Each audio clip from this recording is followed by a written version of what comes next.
isa talaga na sa ato kung nakita na daghang gusto mo undang. Pero magbalik-balik lang, muundang, mubalik. Isa na. Lisod yun ang pag-undang. Una nga, kami sa Department of Health, mayroon kaming itawag na secession clinic. Nag-establish kami of secession clinic where mayroon tayong advokasya nga mismo magturo og unsay mga pamaagi aron mo stop ang smoking. Maganda po ito at palagay namin malaki ang may tutulong nito para sa ating city. So, yan po muna ang aking itatanong and then mamaya meron ako ipapanood. Actually, I cannot stay here mga 15 minutes because we are continuing our committee hearing on anti-smoking, the ordinance for anti-smoking. I know na nainip na kayo, but it is a very serious matter really, which cannot be taken very easily. Grabe yun, 10 meetings na kami. We had committee hearings 10 times. This afternoon, it will be the 11th committee hearing. Every time that we submit the draft to the committee, may nakikita na naman na pwedeng idagdag, pwedeng pagandahin, ibawasan. So, I hope that this afternoon, this will be the last committee hearing. Kung pwede nating pigilan ang mga mahihirap na magsigarilyo.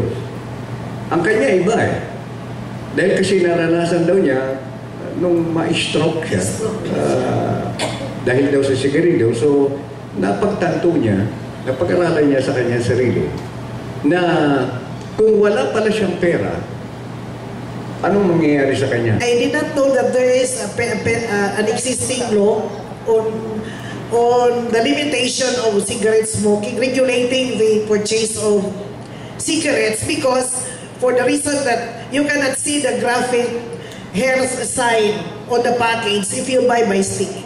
240 person per day ang namamatay because of cigarette smoking. Times 30 days, that is 7,200 per month. Times 12 months, that means 86,400 person ang namamatay per year. Tama po yung unang rason, isang rason, hindi makikita yung graphic health warning. At pangalawa, sinasakit natin ang mga buhay, ay yung mga buhay ng mga kabataan, yung mga walang pambili ng sigarilyong sangka at nakakabili lang ng first aid.